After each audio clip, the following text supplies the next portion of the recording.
বারুইপুরে মেয়েটির সঙ্গে চরম খারাপ কাজ করে তাকে জানে শেষ করার অভিযোগে রীতিমতো তোলপাড় গোটা রাজ্য। শুরু হয়েছে তদন্ত। ইতিমধ্যেই মেয়েটির বাবার সঙ্গে কথা বলেছেন মুখ্যমন্ত্রী শুভেন্দু অধিকারী। আর এবার এই বিষয়ে আরো বড় বার্তা মুখ্যমন্ত্রীর। সংবাদ মাধ্যমের সঙ্গে কথা বলার সময় মুখ্যমন্ত্রী বলেন, পরিবার যেভাবে জাস্টিস চেয়েছে, পরিবার সরকার ও পুলিশের কাছে থেকে যে যে সহযোগিতা চেয়েছে সেটা তারা পাবেন। শুভেন্দুর কার্যত সাফ কথা, মেয়েটির বাবা যা যা চেয়েছেন সব তিনি করবেন। মুখ্যমন্ত্রী শুভেন্দু অধিকারী এ প্রসঙ্গে বলতে গিয়ে কি বলেছেন বারুইপুর কাণ্ড নিয়ে তার প্রথম প্রতিক্রিয়ায় শোনাবো। আমি কালকেই ওনার বাবার সঙ্গে কথা বলেছি। ওনার বাবা বিচার চেয়েছেন। জঘন্যতম ঘটনা, সিট গঠন হয়েছে।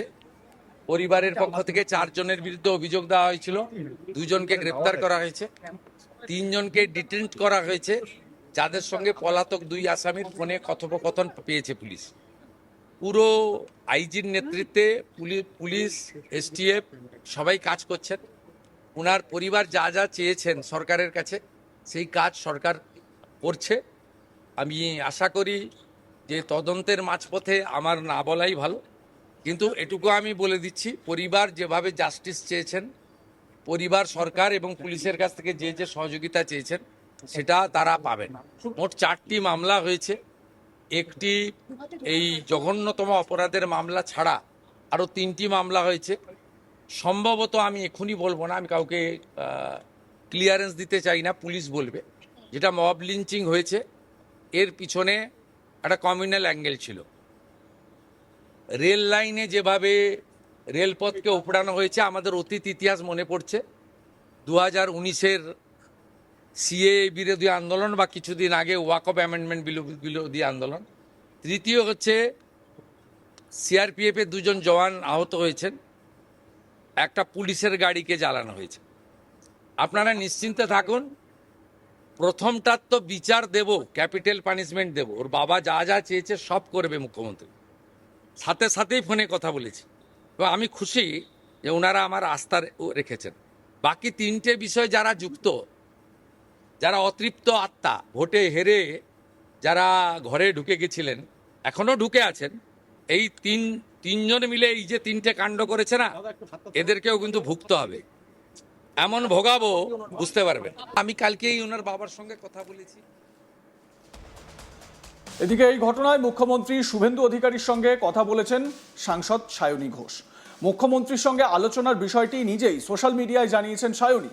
সোশ্যাল মিডিয়ায় সায়নী লেখেন, বারুইপুরে ঘটে যাওয়া নারকীয় ঘটনাটির প্রেক্ষিতে আমি স্তম্ভিত এবং মর্মাহত। শোকাহত পরিবারকে সান্ত্বনা দেওয়ার ভাষা আমার নেই। এই মুহূর্তে সামাজিক, মানসিক ও প্রশাসনিকভাবে পরিবারের পাশে আছি। মাননীয় মুখ্যমন্ত্রীর সঙ্গে বিষয়টি নিয়ে আমার আলোচনা হয়েছে এবং তিনি আমাকে আশ্বস্ত করেছেন যে রাজ্য সরকার অত্যন্ত তৎপরতার সঙ্গে ঘটনার সঙ্গে যুক্ত অপরাধীদের শনাক্ত করা এবং অতি দ্রুত বিচার প্রক্রিয়া সম্পন্ন করে চরম শাস্তি দেওয়ার জন্য বদ্ধপরিকর। দোষীদের গ্রেপ্তারি এবং বিষয়টি দ্রুত নিষ্পত্তি করার জন্য একটি এসআইটি গঠন করা হয়েছে। আমি তাকে দ্রুত জরুরি পদক্ষেপ গ্রহণ করার জন্য ধন্যবাদ জানাই। স্থানীয় সাংসদ হিসেবে প্রশাসনের সঙ্গে যোগাযোগে থেকে তদন্তের কাজ যত দ্রুত এবং সঠিকভাবে করা যায় তার জন্য প্রতিনিয়ত সচেষ্ট আছি। ঘটনাটিকে কেন্দ্র করে জনরোষের জেরে গণপিটুনিতে একজন জানে শেষ হয়েছে, আরও তীব্র নিন্দা জানাই আমি। এই রকম ঘটনায় উত্তেজনা স্বাভাবিক হলেও আইন নিজের হাতে তুলে নেওয়ার অধিকার কারো নেই। শোক সন্তপ্ত পরিবার এবং স্থানীয় জনগণের কাছে আবেদন করছি যে প্রশাসনের প্রতি আস্থা রেখে পুলিশকে তদন্তে সাহায্য করে এলাকায় শান্তি বজায় রাখতে প্রত্যেকে এগিয়ে আসুন। এই হচ্ছে সায়নী ঘোষের সোশ্যাল মিডিয়া পোস্ট। উল্লেখ্য, সম্প্রতি তৃণমূলের যে সমস্ত সাংসদ nationalist citizens party of India বা এনসিপিআই এর সঙ্গে মার্চ করার সিদ্ধান্ত নিয়েছেন, তাদের মধ্যে সায়নী ঘোষও রয়েছেন। আর সায়নীদের সেই সিদ্ধান্ত নিয়ে রীতিমতো রাজ্য রাজনীতি তথা জাতীয় রাজনীতিতে তোলপাড় পড়ে গিয়েছে।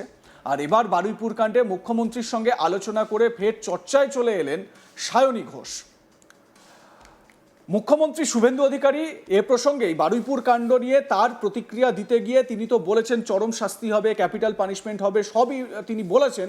তার পাশাপাশি তিনি যেটা উল্লেখ করেছেন সেটা হচ্ছে গিয়ে এই ঘটনার নেপথ্যে, এই যে আন্দোলন, বিক্ষোভ, জনরোষ যেটা হয়েছে তার নেপথ্যে একটা কমিউনাল অ্যাঙ্গেল রয়েছে। কি ইঙ্গিত করতে চাইলেন মুখ্যমন্ত্রী, আরও একবার শোনাই তার বক্তব্য।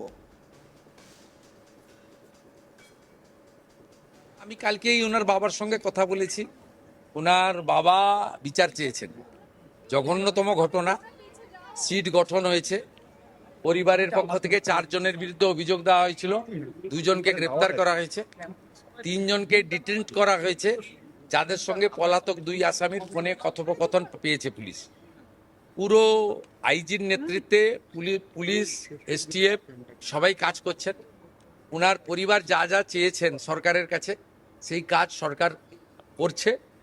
আমি আশা করি যে তদন্তের মাঝপথে আমার না বলাই ভালো, কিন্তু এটুকু আমি বলে দিচ্ছি, পরিবার যেভাবে জাস্টিস চেয়েছেন, পরিবার সরকার এবং পুলিশের কাছ থেকে যে যে সহযোগিতা চেয়েছেন সেটা তারা পাবেন। মোট 4টি মামলা হয়েছে। একটি এই জঘন্যতম অপরাধের মামলা ছাড়া আরও 3টি মামলা হয়েছে। সম্ভবত আমি এখনই বলবো না, আমি কাউকে ক্লিয়ারেন্স দিতে চাই না, পুলিশ বলবে। যেটা মব লিঞ্চিং হয়েছে, এর পিছনে একটা কমিউনাল অ্যাঙ্গেল ছিল। রেল লাইনে যেভাবে রেলপথকে উপড়ানো হয়েছে, আমাদের অতীত ইতিহাস মনে পড়ছে। 2019-এর সিএ বিরোধী আন্দোলন বা কিছুদিন আগে ওয়াকফ অ্যামেন্ডমেন্ট বিরোধী আন্দোলন। তৃতীয় হচ্ছে সিআরপিএফের 2 জন জওয়ান আহত হয়েছেন, একটা পুলিশের গাড়িকে জ্বালানো হয়েছে।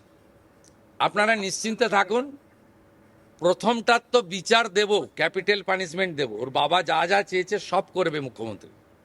সাথে সাথেই ফোনে কথা বলেছি এবং আমি খুশি যে ওনারা আমার আস্থা রেখেছেন। বাকি 3টে বিষয় যারা যুক্ত, যারা অতৃপ্ত আত্মা, ভোটে হেরে যারা ঘরে ঢুকে গেছিলেন, এখনো ঢুকে আছেন, এই তিনজন মিলে এই যে 3টে কাণ্ড করেছে না, এদেরকেও কিন্তু ভুগতে হবে। এমন ভোগাবো বুঝতে পারবে। এদিকে বারুইপুরে মেয়েটির পরিবারের সঙ্গে দেখা করতে যাওয়ার প্রস্তুতি নিচ্ছিলেন মমতা বন্দ্যোপাধ্যায়। কালীঘাট শিবিরের দাবি, সেই খবর প্রশাসনের কাছে পৌঁছতেই মমতার কালীঘাটের বাড়ির বাইরে বিপুল পুলিশ বাহিনী মোতায়েন করা হয়। ব্যারিকেড বসিয়ে কার্যত তাঁর বেরোনোর পথ বন্ধ করে দেওয়া হয় বলে অভিযোগ। মমতা বন্দ্যোপাধ্যায় ভিডিওতে সেই বার্তাই দেন, দেখুন।